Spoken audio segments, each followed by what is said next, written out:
Hello everyone, welcome to my channel রিয়াস লাডোপ্রেডিয়া। আমরা যে ক্লাস শুরু করেছি আজ তার পরবর্তী সেট নিয়ে আলোচনা করব। চলো তাহলে দেখে নেওয়া যাক এই সেটে কী কী কোশ্চেন রয়েছে। আর তোমরা যদি এই পিডিএফটা পেতে চাও তাহলে আমাদের টেলিগ্রাম চ্যানেলে জয়েন হয়ে যেও, তার লিঙ্ক আমি ডেসক্রিপশনে দিয়ে রেখেছি। চলো সেটটি দেখে নেওয়া যাক। প্রথম প্রশ্ন, ত্রিপিটক কোন ভাষায় রচিত? সংস্কৃত, পালি, ফার্সি, কোনোটাই নয়। উত্তর কী হবে? ত্রিপিটক পালি ভাষায় রচিত। পরবর্তী প্রশ্ন, লোদি বংশের শেষ সুলতান কে? ফিরোজ শাহ, বহলুল লোদি, ইব্রাহিম লোদি, কোনোটাই নয়। উত্তর কী হবে? লোদি বংশের শেষ সুলতান হলেন ইব্রাহিম লোদি। পরবর্তী প্রশ্ন, সৈয়দ বংশের প্রতিষ্ঠাতা কে? গুণরাজ খাঁ, খিজির খাঁ, সৈয়দ আহমেদ খান, মোহাম্মদ বিন কাসিম। উত্তর কী হবে? উত্তর হবে খিজির খাঁ। খিজির খাঁ 1414 খ্রিস্টাব্দে দিল্লিতে তুগলক বংশের পরে সৈয়দ বংশের প্রতিষ্ঠা করেন এবং 1421 খ্রিস্টাব্দ পর্যন্ত তিনি রাজত্ব করেন। পরবর্তী প্রশ্ন, কোন বৎসর সুভাষচন্দ্র বসুর জার্মানিতে মহানিষ্ক্রমণ ঘটেছিল? উত্তর কী হবে? উত্তর হবে 1941 সালে। তিনি 1941 সালে 16 জানুয়ারি রাতে কলকাতায় ব্রিটিশদের নজরবন্দি থেকে ছদ্মবেশে পালিয়ে যান। পরবর্তী প্রশ্ন, খলজি বংশের প্রতিষ্ঠাতা কে? জালালউদ্দিন ফিরোজ খলজি, কুতুবউদ্দিন মোবারক খলজি, আলাউদ্দিন খলজি। উত্তর কী হবে? খলজি বংশের প্রতিষ্ঠাতা হলেন জালালউদ্দিন ফিরোজ খলজি। জালালউদ্দিন ফিরোজ খলজি 1290 খ্রিস্টাব্দে দাস বংশে অর্থাৎ মামলুক বংশের শেষ শাসক কায়কোবাদকে ক্ষমতাচ্যুত করে দিল্লি সালতানাতে খলজি বংশের প্রতিষ্ঠা করেন। 1290 থেকে 1296 পর্যন্ত তিনি রাজত্ব করেছিলেন। তার মৃত্যুর পর তার ভাগ্নে ও জামাতা আলাউদ্দিন খলজি সিংহাসনে বসেন এবং খলজি বংশের সবচেয়ে শক্তিশালী শাসক হিসাবে পরিচিত হন। তাহলে খলজি বংশের প্রতিষ্ঠাতা হলেন জালালউদ্দিন ফিরোজ খলজি আর শক্তিশালী শাসক হলেন আলাউদ্দিন খলজি। পরবর্তী প্রশ্ন, লীলাবতীর ফার্সি অনুবাদ করেন ফৈজি, আবুল ফজল, দারা, কেউ নয়। উত্তর কী হবে? লীলাবতীর ফার্সি অনুবাদ করেন ফৈজি। ফৈজি ছিলেন আকবরের সভাকবি এবং আবুল ফজলের বড় ভাই। পরবর্তী প্রশ্ন, লক্ষণ সেনের আমলে কোন মুসলমান আক্রমণকারী বাংলা জয় করেছিলেন? বখতিয়ার খিলজি, মোহাম্মদ ঘুরি, কুতুবউদ্দিন, ইলতুৎমিশ। উত্তর কী হবে? উত্তর হবে বখতিয়ার খিলজি। বখতিয়ার খিলজি ছিলেন একজন তুর্কি আফগান সামরিক সেনাপতি যিনি কুতুবউদ্দিন আইবকের অধীনে কাজ করতেন। 1203 থেকে 4 খ্রিস্টাব্দে তিনি নদিয়া আক্রমণ করে বাংলার শেষ সেন রাজা লক্ষণ সেনকে পরাজিত করেন। এই আক্রমণের ফলে বাংলায় সেন রাজবংশের শাসনের সমাপ্তি ঘটে এবং মুসলিম শাসনের সূচনা হয়। পরবর্তী প্রশ্ন, নদীগুলির মধ্যে কোনটির উপত্যকায় রবার চাষ করা হয়?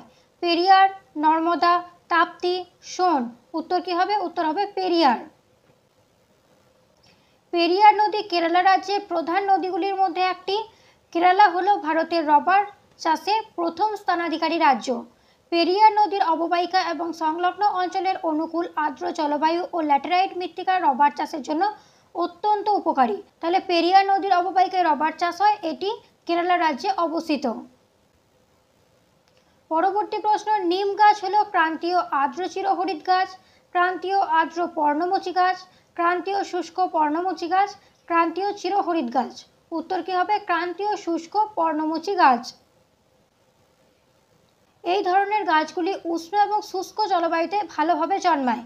জলের অভাব মেটানোর জন্য এবং বাষ্পীভবন কমানোর জন্য এরা সাধারণত শুষ্ক গ্রীষ্মকালে তাদের পাতা ঝরিয়ে দেয়, তাই এদের পর্ণমোচী বলা হয়। যেহেতু এরা ক্রান্তীয় অঞ্চলে জন্মায় এবং তুলনামূলকভাবে কম বৃষ্টিপাত অঞ্চলে পাওয়া যায়, তাই এদের ক্রান্তীয় শুষ্ক পর্ণমোচী গাছ বলা হয়। পরবর্তী প্রশ্ন, লাল রং শনাক্তকরণের অক্ষমতাকে কি বলে? উত্তর কী হবে? উত্তর হবে প্রোটোনোপিয়া। দেখো, প্রোটোনোপিয়া এই ধরনের বর্ণান্ধতায় চোখের রেটিনায় অবস্থিত লাল রঙের সংবেদনশীল কোষগুলি অনুপস্থিত থাকে বা সঠিকভাবে কাজ করে না।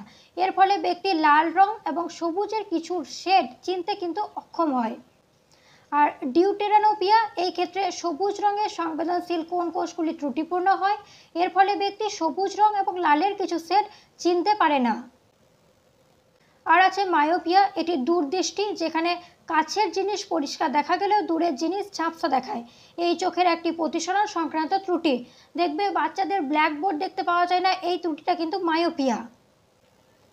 আরেকটা আছে হাইপারমেট্রোপিয়া, এটি হলো হ্রস্ব দৃষ্টি, যেখানে দূরের জিনিস পরিষ্কার দেখা গেলেও কাছের জিনিস ঝাপসা দেখায়, এটিও চোখের একটি প্রতিসরণ সংক্রান্ত ত্রুটি।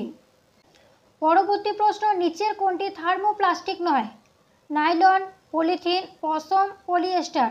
উত্তর কি হবে? পশম। থার্মোপ্লাস্টিক এই ধরনের প্লাস্টিককে তাপ দিলে নরম হয়ে যায়, শীতল করলে আবার শক্ত হয়। এই প্রক্রিয়া বারবার করা যায়, যেমন নাইলন, পলিথিন, পলিয়েস্টার এগুলি থার্মোপ্লাস্টিক বা থার্মোপ্লাস্টিকের শ্রেণীতে থাকা কৃত্রিম পলিমার। আর পশম এটি মূলত কেরাটিন নামক প্রোটিন দিয়ে তৈরি এবং ভেড়ার লোম থেকে পাওয়া যায়।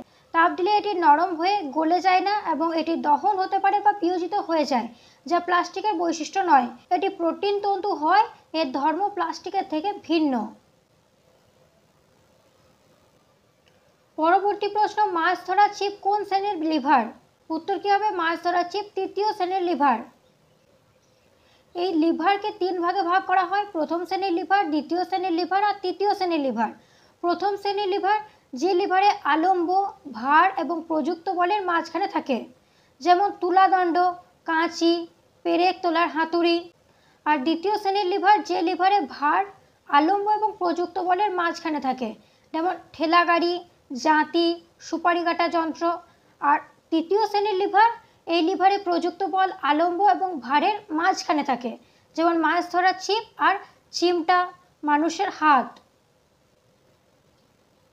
পরবর্তী প্রশ্ন, টেলিস্কোপের উভয় প্রান্তে থাকে অবতল লেন্স, উত্তল লেন্স, সম অবতল লেন্স, সম উত্তল লেন্স। উত্তর কি হবে? উত্তর হবে উত্তল লেন্স। পরবর্তী প্রশ্ন, আল বিরুনি কোন দেশের পরিব্রাজক ছিলেন? ইরাক, ইরান, আরব, আফগানিস্তান। উত্তর কি হবে? উত্তর হবে আরব।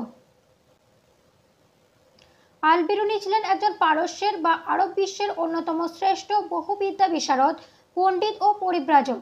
তিনি ইসলামী স্বর্ণযুগে ভারত সহ মধ্যপ্রাচ্যের বিভিন্ন অঞ্চলে ভ্রমণ করেন এবং কিতাব উল হিন্দ নামে ভারতের ওপর তার বিখ্যাত গ্রন্থটি রচনা করেন। তাহলে কিতাব উল হিন্দ হলো আল বিরুনির বিখ্যাত গ্রন্থ। পরবর্তী প্রশ্ন, আল বিরুনি কার সাথে ভারতে আসেন? ইলতুৎমিশ, ফিরোজ শাহ তুগলক, মাহমুদ, নাদির শাহ। উত্তর কি হবে? মাহমুদ। আল বিরুনি সুলতান মাহমুদের ভারত আক্রমণের সময় তার সফর সঙ্গী হিসাবে ভারতে আসেননি, বরং তাকে যুদ্ধবন্দী হিসাবে নিয়ে আসা হয়েছিল। পরে তিনি মাহমুদের রাজসভায় একজন গুরুত্বপূর্ণ সদস্য হন। পরবর্তী প্রশ্ন, রড মার্শ কোন দেশের ক্রিকেটার ছিলেন? উত্তর কি হবে? রড মার্শ অস্ট্রেলিয়ার ক্রিকেটার ছিলেন। রড মার্শ ছিলেন একজন কিংবদন্তি অস্ট্রেলিয়ান উইকেট রক্ষক ব্যাটসম্যান। তিনি 1970 থেকে 1984 সাল পর্যন্ত অস্ট্রেলিয়া ক্রিকেট দলের হয়ে খেলেছেন। পরবর্তী প্রশ্ন, সম্প্রতি স্টেট ব্যাংক অফ ইন্ডিয়ার ডেপুটি ম্যানেজিং ডিরেক্টর কে নিযুক্ত হলেন?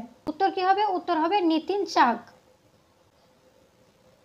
সম্প্রতি অর্থাৎ 2024 সালের মাঝামাঝি সময়ে স্টেট ব্যাংক অফ ইন্ডিয়ার ডেপুটি ম্যানেজিং ডিরেক্টর হিসাবে নিযুক্ত হয়েছিলেন নিতিন চাগ। পরবর্তী প্রশ্ন, সম্পূর্ণ সৌরবিদ্যুৎ চালিত ভারতের প্রথম গ্রাম কোনটি? উত্তর কি হবে? উত্তর হবে মোধেরা। পরবর্তী প্রশ্ন, ওস্তাদ আমজাদ আলী খাঁ কোন বাদ্যযন্ত্রের সাথে যুক্ত? উত্তর কি হবে? উত্তর হবে সরোদ। পরবর্তী প্রশ্ন, পশ্চিমবঙ্গের দীর্ঘতম খাল কোনটি? তুঙ্গভদ্রা খাল, যমুনা খাল, মেদিনীপুর খাল, হুগলি খাল। উত্তর কি হবে? মেদিনীপুর খাল। মেদিনীপুরি খাল হলো পশ্চিমবঙ্গের দীর্ঘতম খাল। এটি কংসাবতী নদী থেকে জল নিয়ে মেদিনীপুর এবং হুগলি জেলার কিছু অংশে সেচ কার্যে ব্যবহৃত হয়। পরবর্তী প্রশ্ন, কাঁচমান হলো একটি কি? কাঁচমান হলো একটি কয়াল। কাঁচমান হলো ভারতের কেরালা রাজ্যের একটি কয়াল। পরবর্তী প্রশ্ন, সমভাবাপন্ন জলবায়ু বিরাজ করে কোথায়? দিল্লি, মুম্বাই, নাগপুর, চণ্ডীগড়। উত্তর কি হবে? উত্তর হবে মুম্বাই। পরবর্তী প্রশ্ন, ঝড়ের সমুদ্র কোনটি? প্রশান্ত মহাসাগর, ভারত মহাসাগর, আটলান্টিক মহাসাগর, বঙ্গোপসাগর। উত্তর কি হবে? উত্তর হবে আটলান্টিক মহাসাগর। পরবর্তী প্রশ্ন, গমনে ভারসাম্য রক্ষা করে লঘু মস্তিষ্ক, যোজক, গুরু মস্তিষ্ক, সুষুম্না শীর্ষক। উত্তর কি হবে? উত্তর হবে লঘু মস্তিষ্ক। পরবর্তী প্রশ্ন, পর্যাপ্ত পরিমাণ অ্যামাইলেজের উৎপত্তিস্থল কোনটি? মস্তিষ্ক, রক্ত, থাইরয়েড, অগ্নাশয়। উত্তর কি হবে? উত্তর হবে অগ্নাশয়। অগ্নাশয় থেকে উৎপন্ন অ্যামাইলেজকে অগ্নাশয়িক অ্যামাইলেজ বলা হয়। এই উৎসেচক ক্ষুদ্রান্তে প্রবেশ করে এবং খাদ্যের শ্বেতসার বা শর্করাকে ভেঙে সরল শর্করাতে পরিণত করে, যা হজমের একটি অপরিহার্য ধাপ। পরবর্তী প্রশ্ন, ভারতের ক্ষুদ্রতম অঙ্গরাজ্যের নাম কি? সিকিম, গোয়া, ত্রিপুরা, মিজোরাম। উত্তর কি হবে? উত্তর হবে গোয়া। পরবর্তী প্রশ্ন, তিন দিক স্থল ভাগ দ্বারা বেষ্টিত জলভাগকে বলা হয় মহাসাগর, সাগর, উপসাগর, উপদ্বীপ। উত্তর কি হবে? উত্তর হবে উপসাগর। দেখো, উপসাগর বলা হয় এটি সমুদ্র বা মহাসাগরের একটি অংশ যা তিন দিক থেকে ভূমি দ্বারা বেষ্টিত থাকে, যেমন বঙ্গোপসাগর। আর উপদ্বীপ হলো এটি বিপরীত। উপদ্বীপ হলো ভূমির এমন একটি অংশ যা তিন দিকে জল দ্বারা বেষ্টিত থাকে, যেমন ভারতীয় উপদ্বীপ। পরবর্তী প্রশ্ন, ভারতের ক্ষুদ্রতম কেন্দ্রশাসিত অঞ্চল কোনটি? দমন ও দিউ, চণ্ডীগড়, পুদুচেরি, লাক্ষাদ্বীপ। উত্তর কি হবে? উত্তর হবে লাক্ষাদ্বীপ। পরবর্তী প্রশ্ন, বর্তমান ভারতের মোট অঙ্গরাজ্যের সংখ্যা কয়টি? 26টি, 28টি, 17টি, 29টি। উত্তর কি হবে? উত্তর হবে 28টি।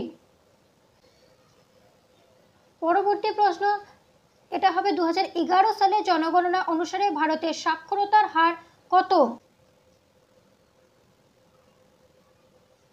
উত্তর কি হবে? উত্তর হবে 2011 সালে জনগণনা অনুসারে ভারতের সাক্ষরতার হার হলো 74.04%। পুরুষদের সাক্ষরতার হার ছিল 82.14%, আর মহিলা সাক্ষরতার হার ছিল 65.46%। আজকের সেটের শেষ প্রশ্ন, হোমওয়ার্ক।